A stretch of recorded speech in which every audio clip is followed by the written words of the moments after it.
Can't believe it's Thursday again. Hello, I'm Russ Kane. This is Men's Radio Station, and you can get us on all the usual social media platforms and on our YouTube channel as well, which is casually called Men's Radio Station. Not too tricky. Every Thursday, 6 o'clock. It is seriously one of my favorite times of the week. Cannot believe that we've got this far, up for awards. What more do you want out of life? I don't need to say anything more except the host with the most, the hunk of hemp, the count, careful, of cannabinoids, Ollie Mammon. What's up, guys? Welcome to episode 49. Oh my God, it's incredible. 7 sevens. Welcome to episode 49. We've got two great guests today. We're joined by Sam Cannon and Jamie Bartley. The episode title is Planting a Sustainable Future. Before we move on with our our episode, let's play a quick word from our sponsors, and I'm going to do the introduction and get the called a show. What's it called? What's it called? Oh, a show. The show. Sorry. I'm sure you've heard before that good quality CBD needs to be really, really expensive. This is the new view of CBD. A product created by users for users. A product at an affordable price, available everywhere, at any time, at the simple click of a button. I'm sure you've heard before that good quality CBD needs to be really, really expensive. This is the new view of CBD. A product created by users for users. A product at an affordable price, available everywhere, at any time, at the simple click of a button. Just CBD and MCT oil. No additives, no preservatives, and no flavor enhancers. It's a simple subscription-based service. The cleanest possible CBD delivered to your door for the lowest possible price. Your product, your rights for the lowest possible price.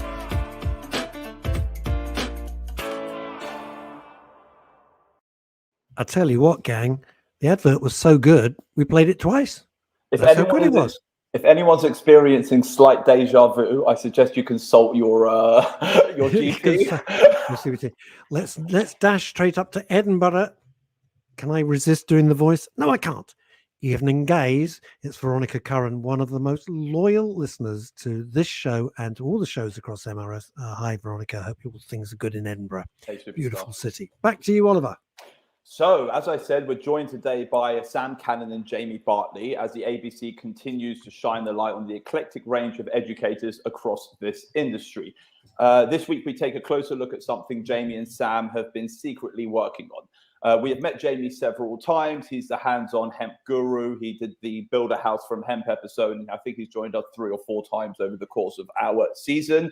Sam Cannon comes from a slightly different angle.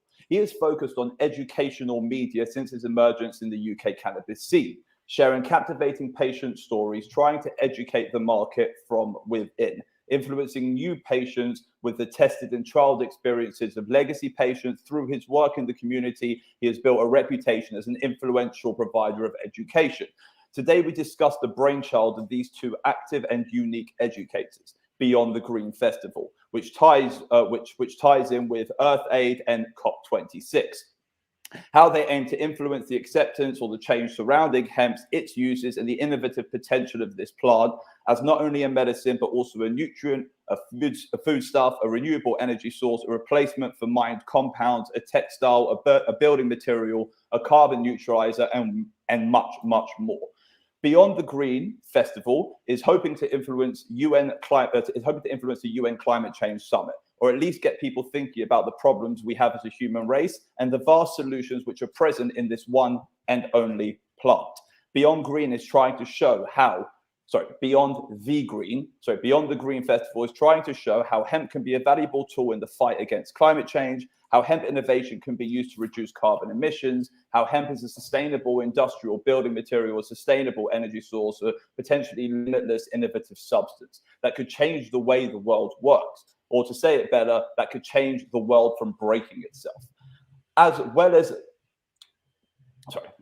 which could change the world from breaking itself. Today, we're going to talk about the work they've done together. And to be honest with you, it's better they talk than I talk, because they know a hell of a lot more about what they're doing than I know about what they're doing. So let's bring on the guests and let's start the show. Evening, Russ. Evening, Ollie. Hi, guys. Thank you so much for joining me. Do you know what's clever about Sam Cannon, though? I got to just say, the way that studio has been brilliantly designed to look like a car. It's one of It's those backdrops, isn't it? fantastic. I try my best. This green These screen is backdrops, really working wonders.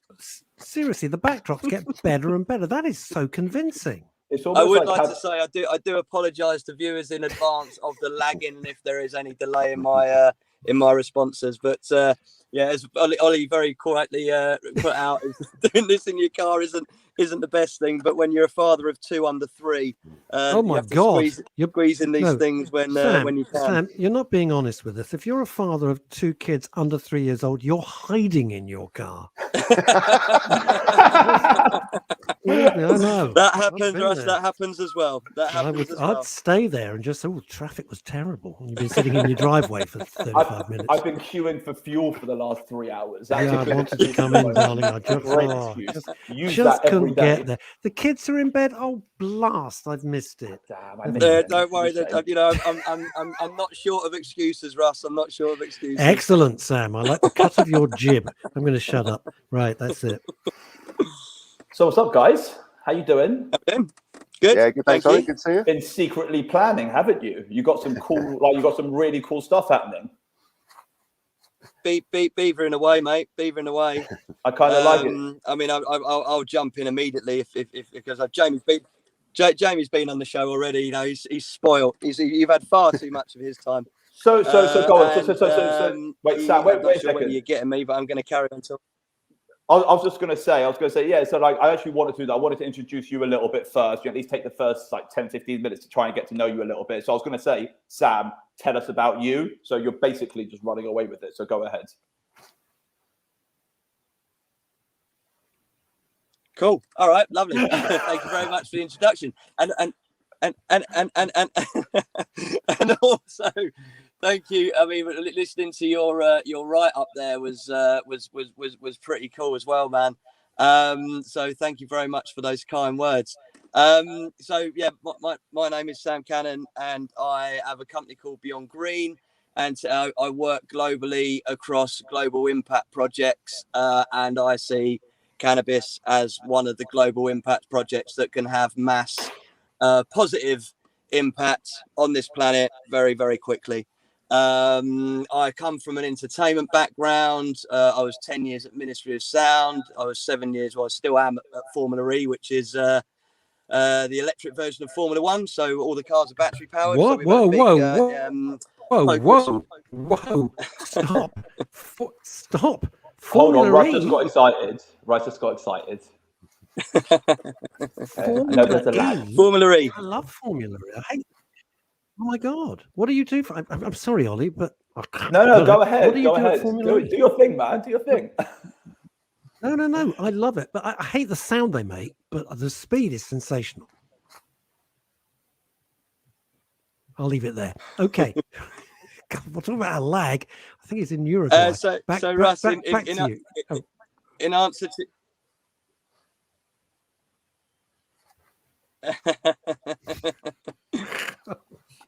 Yeah, no, right. It's fantastic, and guys, I do apologise about the lag, but it's.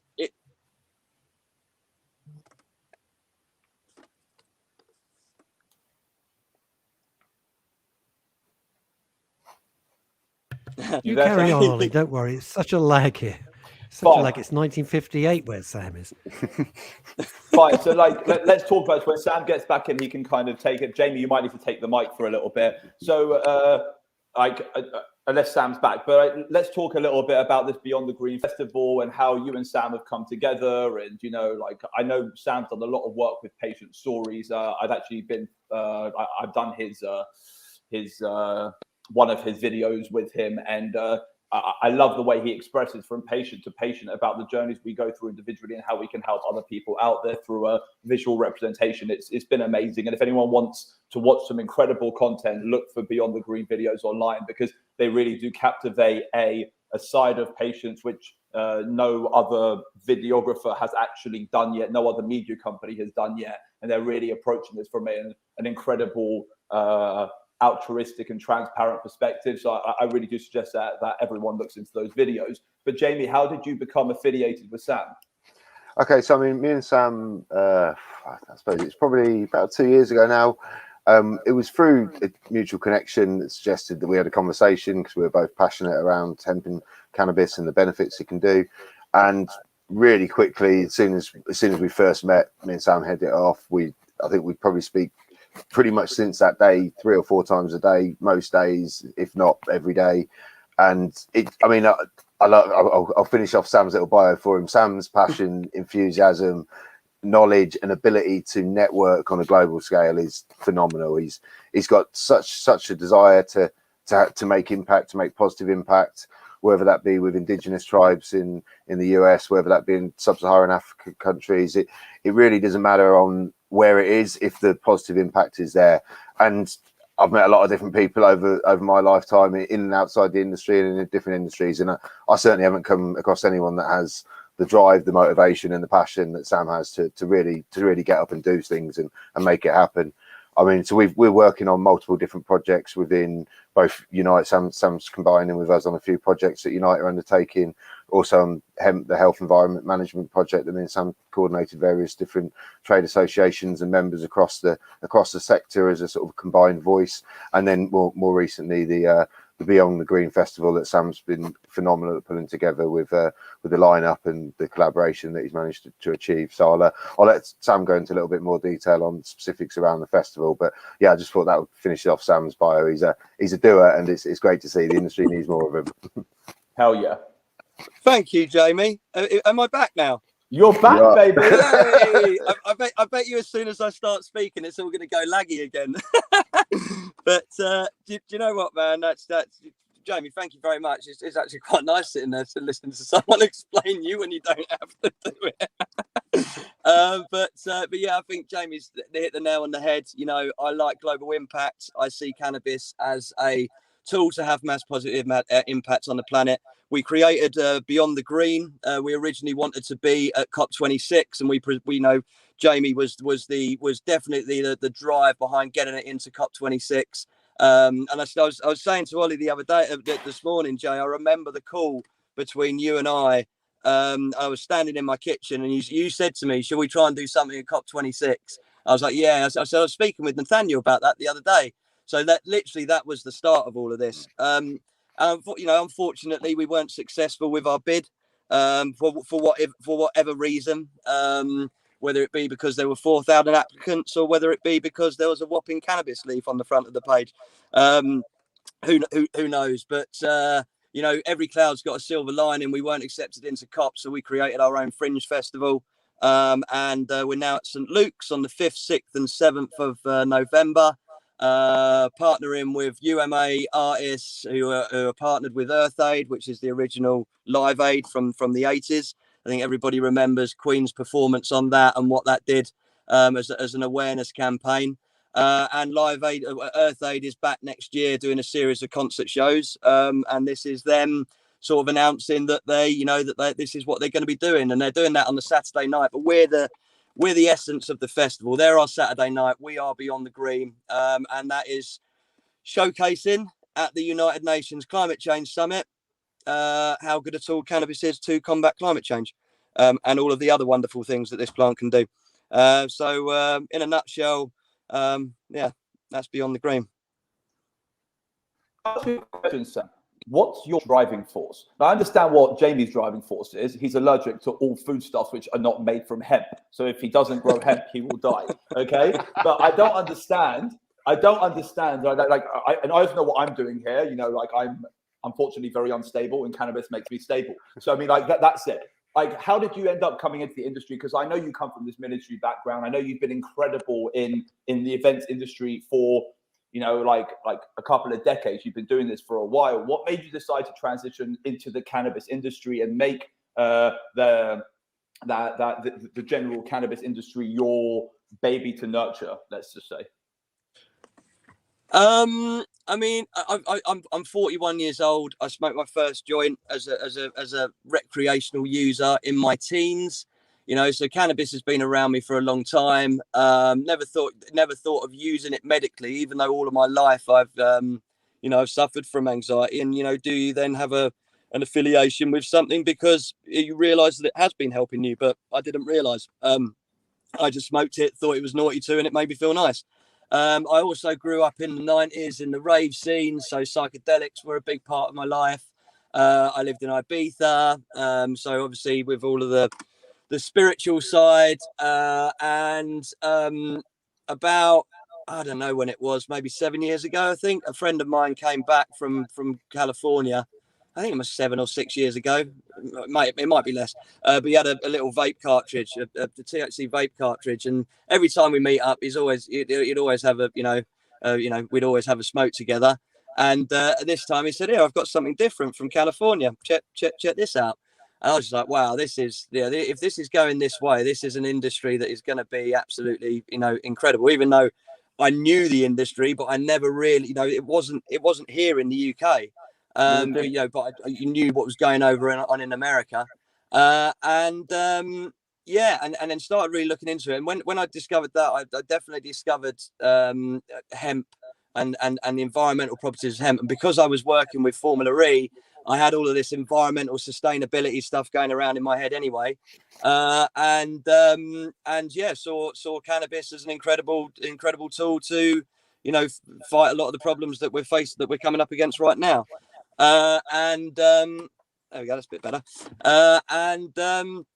But from a medical point of view, I'm like you, Ollie. I have my troubles in my head. I definitely, I've suffered from anxiety all my life. And there's nothing better when the world is crumbling and I'm having a bad day than to go downstairs and have a puff on you can get on with your day. This is coming from I realize how this can help me. I know how much it can help people like Alfie and Billy and and Hannah and Charlotte's families. It's an incredible plant, and it's coming from someone that suffers from mental health, and it really helped me.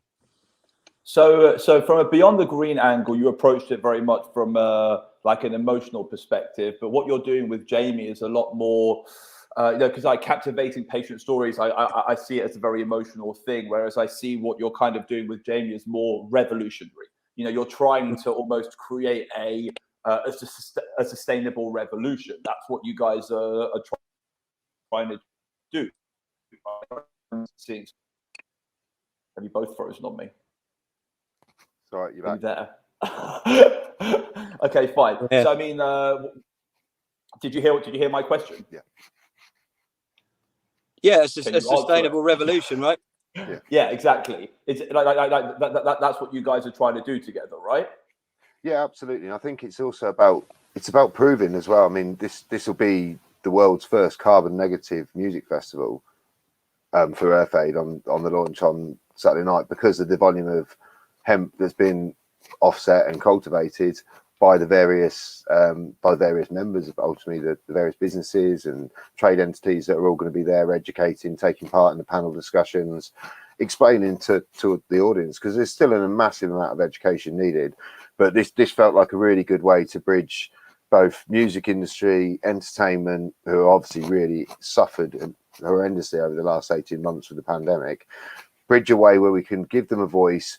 They're very pro offsetting. They're very keen to sort of be as sustainable as possible, because they understand the impact they have on jetting around the world to put on gigs, etc. So having their buy-in and using their voices and their network of fans, if you like, to help spread that educational message, and then tag that into the COP26 event, obviously, that's going on, the amount of focus that's going to be on global sustainability problems, and the fact that hemp and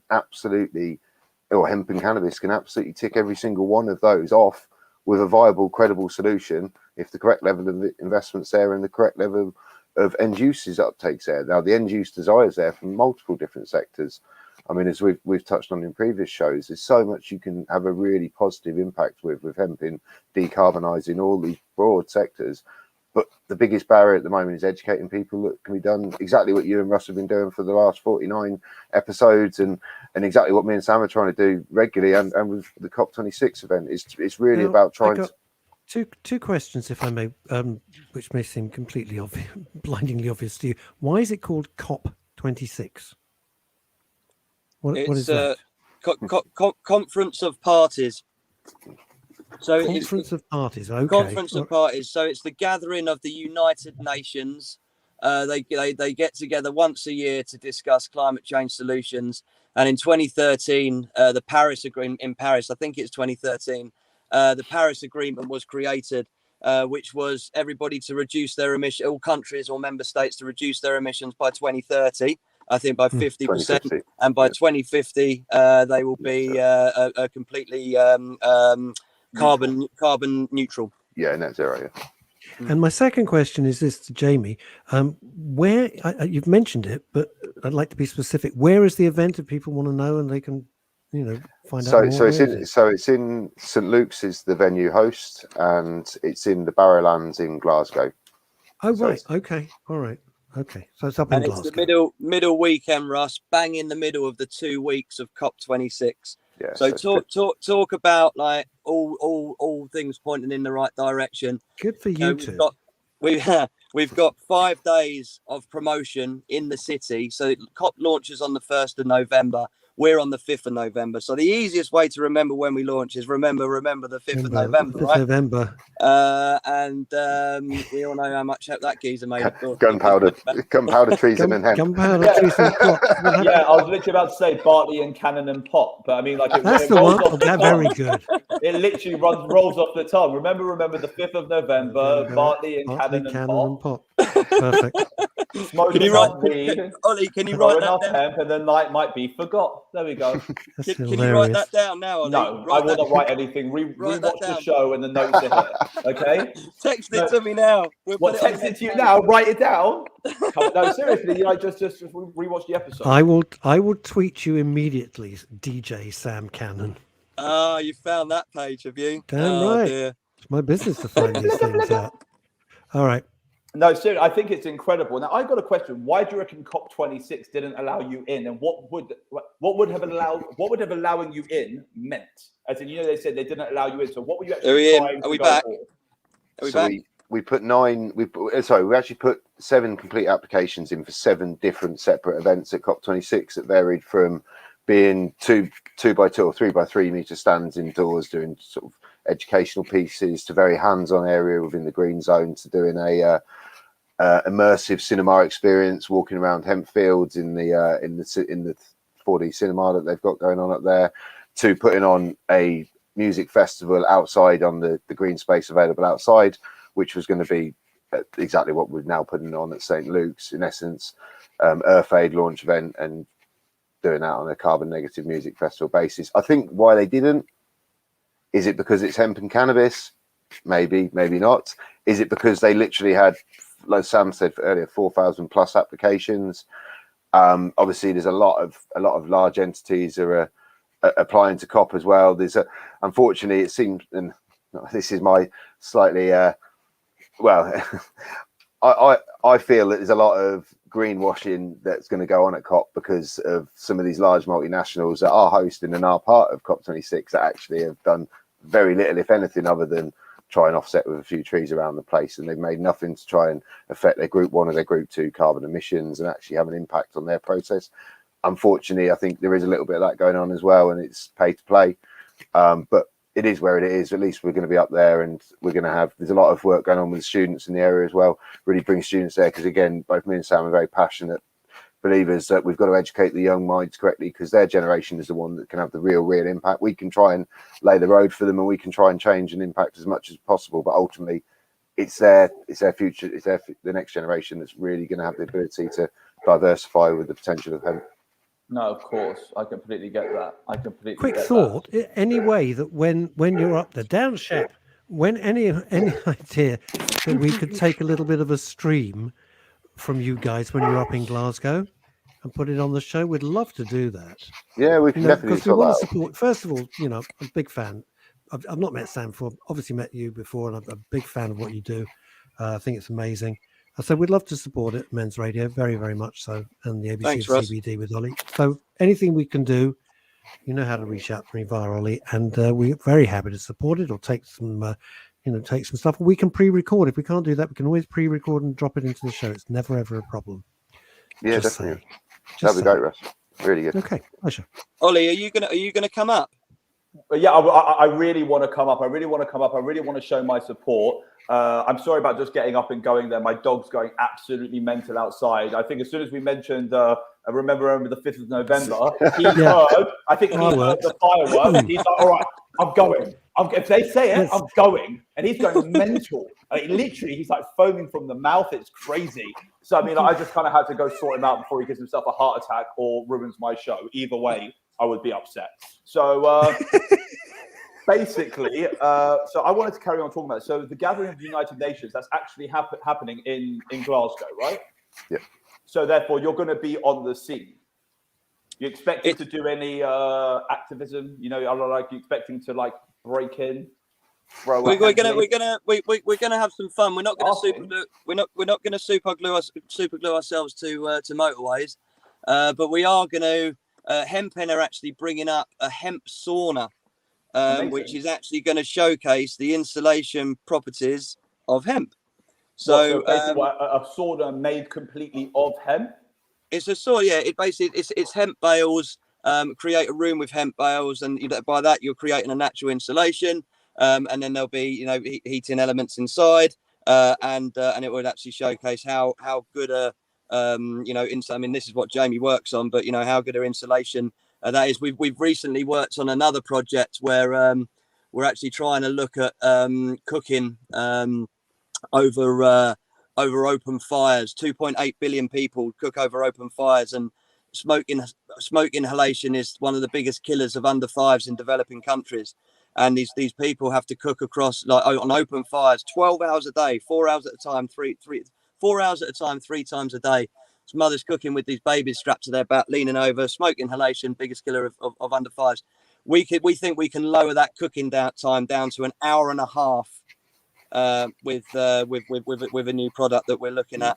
Like a hemp-based biofuel type thing. No, it's a big tea cozy that sits over a pot. So if you imagine a big cast iron pot that would be sitting on the fire, you still put that pot on the fire for the first hour and a half, but actually it loses most of the heat through the cast iron and through the top. So basically you take it off there, wrap it in a big tea cozy that's insulated with hemp insulation. I've got one in the office that we're looking at today actually, and then you put a cap on it, tie it up, and if you imagine it's a big tea cozy bundle that sits around that cast iron pot, because of the insulated performance of the hemp, it will it will allow that pot to carry on cooking for the further 2.5 hours that it would have done normally in that 4-hour cooking stint. Because it keeps all the heat straight. It keeps all the heat in, and because it keeps all the heat in, there's no waste. Yeah, amazing. It's actually very smart.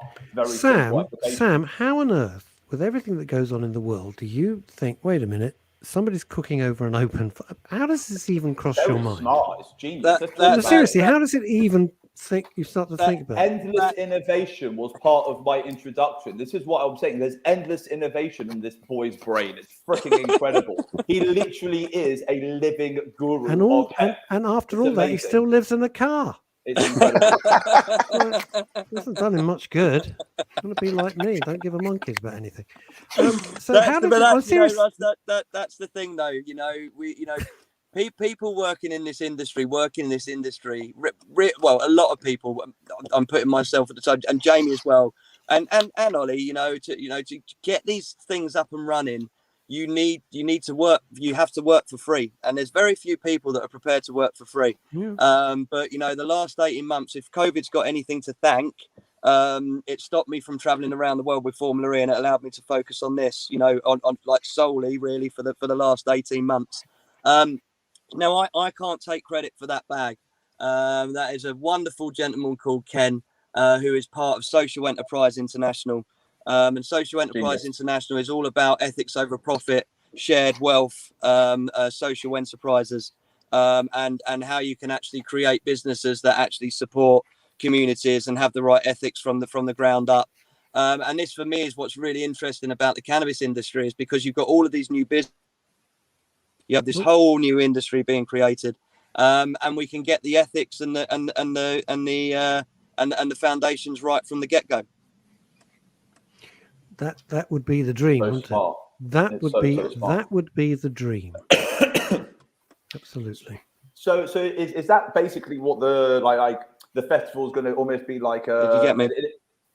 Yeah, is the festival going to be like an innovation hub? Is that what people could be expecting to see there? You know, walking around seeing innovative ideas for global change like this, or is it going to be a bit more cultural? Or do you understand, like what can people expect to feel from Beyond the Green Festival, or like what's the aim of the actual festival?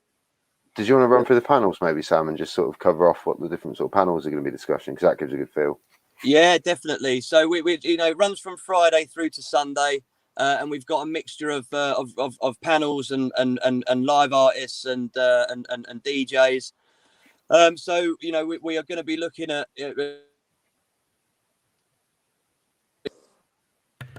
Have you got me? We never knew what it was. Yeah, you're back again. Little mystery. we leave you on a cliffhanger. Professor Stay Mike tuned for Barnes next week. and Carl Wesplin and Rebecca Shaman are opening up the Friday night with "Hello, I'm Cannabis: An Introduction to the Most Misunderstood Plant in the World," and that's going to cover a sort of broad spectrum of topics from health to environmental. On the Saturday, we have Hempen with their Overgrow the Regime campaign, and Hempen are actually going to be coming up early. And we're going to be doing some just nice, friendly processions around the streets in the 5-day build up to Beyond the Green. And, we can get outside of the COP building and we can make sure that we're in the places where David Attenborough is and the Queen is and Biden is. And, we can start to make a noise around the city. And then we've got how to build a cannabis empire. I've got a few different brands I'm speaking to at the moment. Ollie, maybe that's one to entice and dangle a carrot for you, mate. You might be interested in coming up and doing. I do like the word empire. I kind of like that. It kind of Sadly, it's Darth Vader-ish. Do you know what I mean? It's almost sadly, Sam, like Death Star. Sadly, he misheard you. He thought you wanted him to talk about the Hackney Empire. But anyway, moving on. I used to go, so I got brought up in Hackney, and I used to go to pantomimes at the Hackney Empire. The Hackney Empire Panto, legendary. Yeah, absolutely legendary. Yeah. Ollie, you should do that. That would be great. He said, giving him extra work. What I should do the panto, or I should go and speak at the event. I'm so confused. It's the problem with too many guests. I'm so lost. Don't do the panto. Oh no, he isn't. Oh yes, he is. I did 9 years of panto. It's exhausting. I would love to do panto. I'll definitely take you up on that, Sam. I'm so up for it. Okay, so where am I doing panto? Do you know what? It will be a pantomime up there.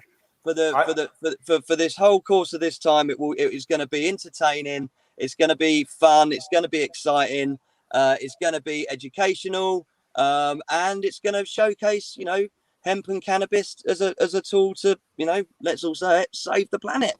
Listen, you've got some great speakers. You've got some really great speakers signed up. Mike Barnes is incredible. We had him on the show. I've actually heard Miss Sharman speak before as well. She's great. Like Hempen are an incredible company who have been heavily involved, and they've gone through all the rights, all the wrongs, and basically been picked up, spun around on their head, and put back down again. So they know everything about everything of this industry and what to do and what not to do. You're going to get me there, which is kind of fantastic. It's wonderful. I'm glad we've secured that on this call. Actually, there we go. I mean, it's. I think it's really good what you're trying to do, and it's the main point of bringing you on here is it's this value of education. This is why over the last 4 weeks we've had on guests like Simpa Carter, and we had Mary Biles, and we had Dominic Day, because theoretically we're all educated, fine, we're trying to run our businesses and whatever, but we put a hell of a lot more time into making people understand the value of this world. We're all coming about it from different angles. You've got Simpa, God bless him, who comes very much from a bottom up, I'm trying to protect you angle. You have Ed McDermott, who came in a couple of weeks ago as well, who came in from very much top down, I'm trying to take care of you angle. Dominic Day is a little bit like know your product, make sure that you're allowed to take it. And then you've got Mary Biles, who's coming at from a almost a very exploratory angle about how incredible this brand new world is, and open your eyes up to the vast possibilities and the vast the vast applications of this, and then you guys literally take it a whole nother level and be like, this can literally change the world. And I think it's so important for all of us to kind of give our little educational additions to this marketplace, because without it, there's no marketplace, and this eclectic range of voices that you've got speaking over the weekend, it's kind of beautiful, because what you're trying to do is actually create unity, which is one thing which I brought up last week on the show with Simpa. It's about the lack of unity in our industry. You have the medical, the recreational, you have the hemp market and the cannabis market, and all of these separations, whether we cause them ourselves or whether they're caused by external factors. We have all of these separations which need to be broken down. And I really do believe you're creating something which is kind of, hemp at the top with all the strands coming down from it, as opposed to cannabis at the top, hemp is something completely different, when it's not. It's all the same plant, and it's the vast applications of this one, this one species of plant with hundreds and hundreds and hundreds of genomes underneath it, if not thousands, with all their vast applications and their vast cannabinoids and their vast their vast textileable properties, and all of these crazy functions which really need to be put under one roof and really need to be talked about as a one, because there's too much separation. I have to say this: the CBD industry really does isolate itself from the rest of the cannabis world around us, and it damages the world. It damages all of our perspectives of each other, and it damages the world's perspective of us, because we are all fighting the same battle. We're fighting this battle where, we see something, we see a product which has so many innovative capabilities, whether it's from my perspective of therapeutics or your perspective of literally fixing a broken world. It's so important. Now, I assume this isn't just going to be a one-off. I assume this whole Beyond the Green Festival, you're almost going to start running it biannually and trying to turn it into almost an expo, right? Like one of these yearly get-togethers, bi-yearly get-togethers, which forces us to kind of actually speak in a group and forces the community to actually come together. Yeah, definitely. I mean, it's for me. We're going to move it so it's in November this year, when obviously COP26 is on. But to have something annually in Glasgow, especially in the East End where we are, which is just going into its regeneration period, is key. And if you can hold a hemp / cannabis festival, hemp, whatever, cannabis, whatever you want to call it, and actually, then give back to the community and use hemp to grow that community from the grassroots there, actually in Glasgow. You can actually show how easy it is to use this plant to actually rebuild communities, grow communities, support communities, from all different aspects. But I wouldn't want to keep it in November, because it's going to be bloody cold in November in Glasgow. So we're definitely moving to a summer event. And wet. Maybe snowy. Could be snowy. But for me, where it's really exciting is actually, we've created the first ever hemp fringe festival to run alongside COP, and we can now take this and we can run this around every COP in the future. So then we can take the hemp and cannabis industry to different countries where COP26 is, and we can showcase those countries, the environmental and health benefits and money benefits of this industry. Can I be slightly controversial? And I'm going to ask Sam first, and then Jamie Bartley.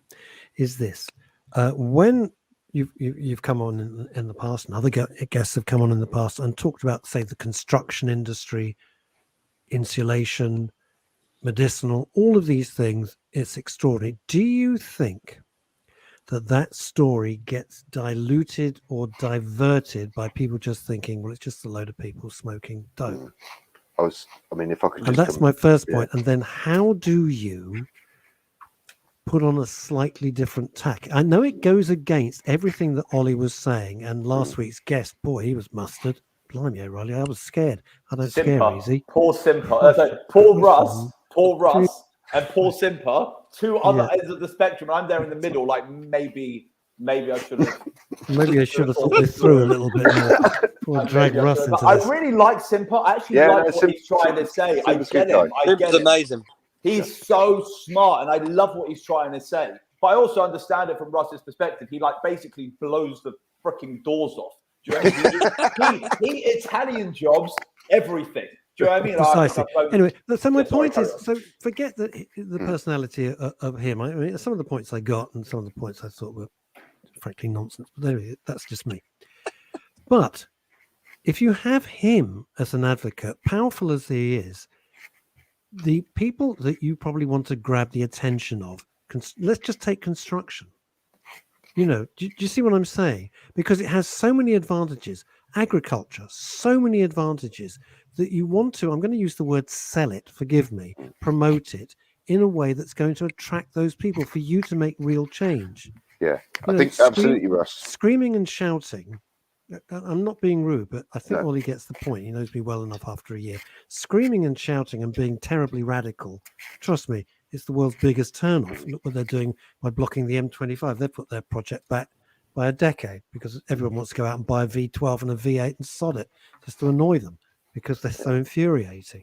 I actually went out and bought a V6 about 3 months ago, just because I just like hate them. 3.6 litre V6, drinks fuel like it's going out of fashion, just to piss people off. And I'd put You know, straight just to be pipes. an I'd put, earth hater. yes, I'd I'm put joking. straight I'm literally pipes. joking. Do you see the point? Yeah. But what you're doing has so much merit.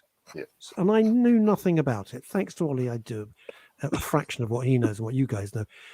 Do you see it as a way of marketing it that will attract the people you need to attract and not repel them? And they think, I can't get into bed with these guys. They're all mad. I think absolutely, Russ, and I completely hear where you're coming from. And the way I approach it, I've done it quite successfully with a few different MPs, etc. in the past, is I'll talk about decarbonising the agricultural sector, providing bio-based materials at scale for the construction sector, and talk about the various different job creation, taxes, local supply chains, not transporting stuff worldwide, all of these positives that we know, biodiversity net gains, reduction in water, all these benefits that we know it can offer. And right at the end, people turn around and go, that's great, this is really great, can you come and tell us more, how do you get involved? And at that point, I'll go, oh, do you want to know what I was talking about? And you see them go, yeah, I don't actually know what you're talking about, because I haven't used the word hemp or cannabis at all. I've just talked about the solutions it can provide. And then right at the end, you go, oh, I'm talking about whether it be medical cannabis, and you're talking about medical cannabis, or whether it be hemp and some of the industrial uses. I'll then at that point say, I'm talking about cannabis, either it be industrial hemp, cannabis sativa oil, medical cannabis, whatever the different types talk, but you just drop it in at the end, because by that point they're already sold on the solutions it can provide. And the key is getting people to understand the benefits and the impact and the solutions it can have to so many problems. And if we called it something else, I've got no doubt you'd break that barrier down a lot quicker. But it's almost like you need to approach it as the solution and then tell people at the back end, oh, by the way, that's derived from cannabis or hemp. Because unfortunately, as much as probably it's certainly me, Sam and Ollie probably all absolutely agree, it's about saying the word and getting people normalized to it, and it's all cannabis, and the more people who can get used to it being cannabis. But where we are right now, 90% of the UK, their instant reaction to the word is and it's maybe not a personal reaction, they really believe in it, but their instant connotative reaction to the word cannabis or hemp is and it's led from the prohibition rhetoric of the Reefer Madness campaign, and that's unfortunately where their education came from. What we now need to do is undo that education with proper, scientifically evidence-based. Can everybody hear Jamie all right? Yeah, I'm hearing it perfectly. I'm hearing it perfectly. It's me then. Yep. It's clearly me. I don't know why. Fine. Question here from Veronica Curran, and you won't like this, boys. She's up in Edinburgh. She knows her stuff. It'll be snowing here by November. I told you it'll be snowing, and Russ is like, no. I want to know if Veronica's coming to Beyond the Green, if she's up in Edinburgh. Oh, she'll come. She's great. And also she's saying, which is a very good point, where are the details advertised? Yep. So at the moment, anyone can go onto beyondthe.green. So www.beyondthe.green. And you can also go to the Instagram and Facebook pages. Instagram is at BE_Yond Green. So it's Beyond Green with an underscore after the BE. and Beyond Green Official on Facebook. And all of the information's on there. It is Friday, the 5th of November. Friday, 5th of November to the 7th of November. Question for Jamie, because Sam seems to have frozen, and also could throw it to Ollie. This is from It looks like Dave he's about Sleet. to sneeze, right? Does it sound like he's about to sneeze? He's like caught in a sneeze mode. Well, what I'm worried about, Sam, is that there's clearly a monster behind him with glowing eyes. It's freaking me out. That is the whole actually time. freaking me out. That's incredible. Look behind you, Sam. It's something behind him that's glowing. We don't know what the hell it is. I'd have got away with it if it wasn't for you darn kids. Sorry, he's got one on each shoulder. Can I just add something quickly, Russ, to what Jamie was saying before about the as soon as you mention cannabis, you lose people in the room, and it's actually quite funny. So I've got this gentleman who I walk around the park with. We all have doggies, and every so often we bump into each other. We go for a little walk. Now he's quite a senior individual at British Petroleum, and I was talking about plant-based graphene. Okay, and I talk about plant-based, biofuels and plant-based, technologies. I'm thinking hemp, but I always just say plant-based because if not, he just won't listen to me. He probably gets paid his £1 million a year. He's so important in this world that you can't even be humoring a conversation about cannabis. Do you know what I mean? Like it's like on days where I run into. It may seem a bit disingenuous, but sometimes you got to go in a little bit of a circuitous route to get to where you want to go, and I get it. Calling it something else. Dave Sleet says this: does the CBD supporting the workplace to avoid absenteeism due to failed self-medicating amongst staff? Dave Sleet is very big in the psychological community and heads up a huge organization called ANA. I've been very supportive to Men's Radio. So, hi, Dave. What's the question, Russ? Well, does the CBD? It's not quite written, Dave. You fool. Is it a statement? I don't know. Cool. I love statements. I love them. I just need to know where I stand. No, it's not a statement. I think it's a query to everybody. Does the CBD? It doesn't quite make sense. Supporting the workplace to avoid absenteeism due to failed staff self-medication. So what he's saying is the staff are self-medicating, but they're not doing it well. Does CBD support the workplace to avoid absenteeism? Dave, you're going to have to rewrite that question because I'm not getting it. I wish I understood the question. So like about these plant-based technologies and the various applications, it's a different way of phrasing things. There's one thing which me and Jamie have spoken about. I remember on our first episode, we talked about the demonization of cannabis and about how as soon as you mention the word cannabis, you lose 50% of the room. And I was just curious, approaching this Beyond the Green Festival. I know you said you've got a massive cannabis leaf on the front and you called it Beyond the Green. I mean, did it ever cross your mind to potentially phrase it up differently? Because I know it's a conversation we've had before about almost gaining favor with those who have power in order to be able to influence change, as opposed to just almost fighting a battle the way we want to fight it. We should fight it the way they want us to fight it. And I was just wondering if phrasing it up the way you phrased it up. Now you didn't get into COP26, and with the like Sam mentioned, the big cannabis leaf on the front might have been a bit pushing back. Would you have gone back and changed it and done it a different way? I'm sorry, by the way, if that's a bad question.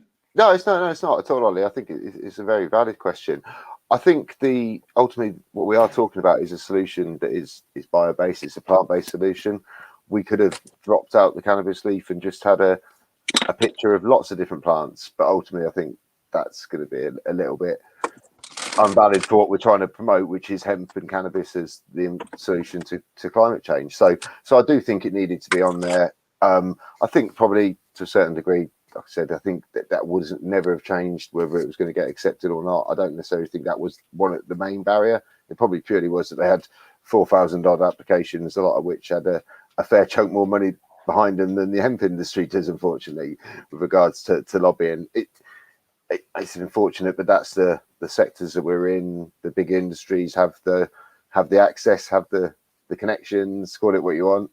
I won't get too sort of political, but I just think there's that element, and the more we can actually educate people as we're trying to do, hopefully the people get behind hemp and cannabis as a solution, and that actually enforces the government and the decision makers to really start looking at things, as we saw with the change in medical cannabis legislation in 2018. 6 to 8 weeks of public pressure and national media campaigning from Hannah and Peter and Co and Mike, and look where we got to. So I do think that's what it needs. It needs people to get behind it as a solution that they want to see. Amazing. So right, let's try again from Dave Sleep, because I sent him a little note and he's very kindly come back. So thank you, Dave. Appreciate it. The approach to businesses on how CBD can benefit them could be framed in a way that shows the solution for their challenges. Absenteeism is a major factor due to failed self-medicating. Okay, that makes sense. Still makes no sense to me. I don't Okay, think one of those days. I understand, Dave, where you're coming from.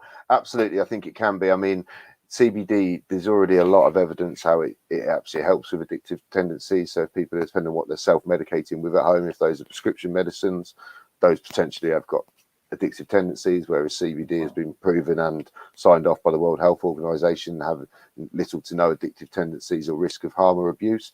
So I think there's absolutely a positive there that businesses could realize that CBD for their employees actually could reduce the absenteeism if they are self-medicating with other products or potentially illegal cannabis, street cannabis, etc. So I think, yeah, very much so. And also I think as we see more and more products come to market, as we see a regulated market develop over the next sort of 3 to 5 years, I think you'll see even more of that potential where businesses will realize the benefit to their employees rather than see it as a negative. Hopefully that answers the question, Dave. It's a good answer. It's a good answer. Well done. We should get you on here more often, Jamie. It's almost like we like having you on as a guest. That's incredible. So basically, when Ed McDermott was on the show a few weeks ago, the episode was basically focused around, like he set up, he's taken a lot of companies public in the UK, a lot of cannabis companies public in the UK. He's helped a lot of cannabis companies, these larger $1 million funds and whatever, raise money and whatever. And it was all about the education which you have to give to rich people to kind of start investing in something which was previously seen as dark to them. And he was saying about how he still gets people calling him up and he rarely gets people calling him up and who he can actually change the opinions of. Now, like I know that when I sit in a room with someone, I can actually change their opinion. I'm not doing it from a business investor $1 million perspective, but you should really try cannabinoids perspective. And I can usually get through to people. Like, have you found over the last year that when you have these conversations, you don't mention hemp until the last minute, that you actually close people and you make them users of hemp? Or do you feel you're just warming them up and there's still yet to be this kind of this uptick, this actual usage of hemp-based products? So there's a difference between, yeah, I like that, it sounds good, and all right, I want 100,000 units. Do you understand what I mean? And like, where's the middle ground between them? As in, like from your perspective, from the industrial hemp side, and that. That's what I'm trying to say. Yeah, I do, Ollie, absolutely. I think where I see it, I mean, we are seeing a change. I mean, I'm getting government departments and heads of different departments of government contacting me now to say, can we discuss hemp as a solution? To give you a very, very just brief reason as why they're realising that now. We're talking about insulation earlier. The government talks about insulation in the UK. Insulation needing to be based from sustainable insulation in the UK. They're talking about forestry, wood insulation. So let's base that on UK forests. If we made 10% of the UK's annual insulation usage, just 1 year's annual insulation usage, 10% from UK forests, we cut down 50% of the forests in the first year. If we then do another 10% the second year, we cut down the other 50% of the UK's forests. We have to wait 28 years for those forests to grow back again. If we do that with hemp grows 4 times the biomass that forests would in the same time period, increases biodiversity, is a late season source of pollen for the bees, and we've got 4.9 million arable acres of land to grow it on. Why would it not be the biomass source that we need for construction bioenergy? Because it's not going to be trees, is it? And I think that's a bit that really, so when you look at it like that, it can't be anything but hemp the solution for all these multiple industries and sectors and products. You see, guys, what really confuses me is this. I'm utterly convinced by your arguments. I have been for months and months and months, thanks to Ollie and all the brilliant guests he brings on. Why It's all is about the it, guests. All about the guests. and your dog, who really does not have a diary? Get your dog a diary. It'll know that November the 5th is away. Here's the thing. Why is it that you find it such a hard sell? Why? Why is it so tough to convince people that this is logical? It makes sense. It's economic sense. It's ecological sense. What's their problem?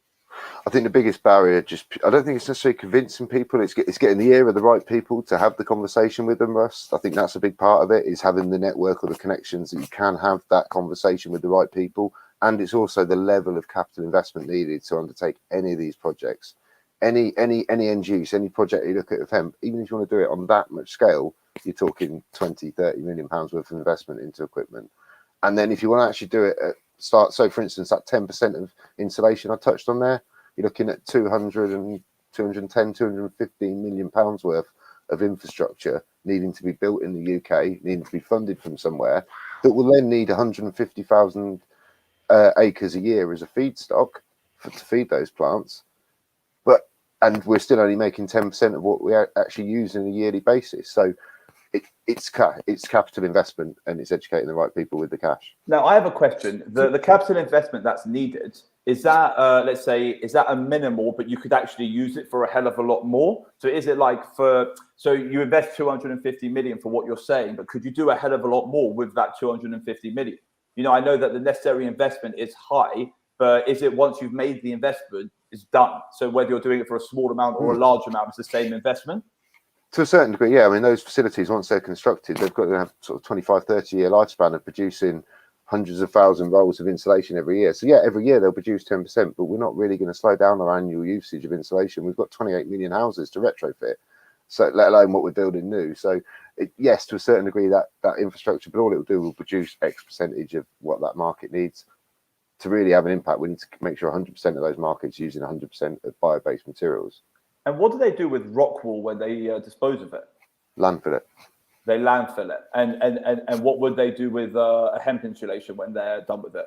Put it into anaerobic digestion, create more power from it, and fertilizer that will go back onto the fields in a nice circular motion. Put it into a compost heap, compost it, and put it back on the fields as a fertilizer. It goes back into a carbon sink. It doesn't go into the ground as a landfill. Therefore, so even after its lifespan, it still has a value and it still has a usage. It's a regenerative product because it comes from hemp. And that's the money right there. Because there's not a land to fill up everything which we've dug up. It just doesn't exist. It doesn't exist. No. So, Jamie, what would I'm going to ask you, it's a very broad question. What is the aim? If Jamie can end Beyond the Green Festival with like having succeeded one thing, what is that one thing which you want to succeed from Beyond the Green Festival? Well, it'd be great to see Michael Gove and Boris Johnson dancing away down there to the to Earth Aid on Saturday night. We could educate them a bit, but if I'm realistic, to have any impact on any decision makers, to educate the young minds that are there, and to continue educating anyone that's willing to listen around the benefits they can provide. Hopefully, some of those being influence makers, decision makers, government officials, etc., from the multiple UN countries that will be there. Have positive impact, I think, is the best way to sum it up. And how, what's it called? And have any of these, you could call it, powerful individuals feigned interest in attending the event, or is it possible to is there a way to potentially grasp their attention? You know, sometimes these people show up to things when they're asked. I think it's about, if you've got those connections, certainly I think if you just tag in their social media profiles, where it's not managed by them, it's not Boris running Boris's LinkedIn profile, etc. So I think you need those connections to get into the really.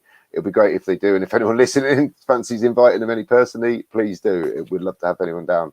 We've had a couple of MPs listen to the show over the last couple of over the last 50 episodes. So I mean, please God, if anyone's out there who could actually help this is a plan which needs to start from somewhere, but it's a plan which will end up, like I said, fixing a broken world. And it, like I said, things in life always have to start somewhere, especially when you're almost rewriting the rule book because you're taking something which is not used and trying to push how widely it is used.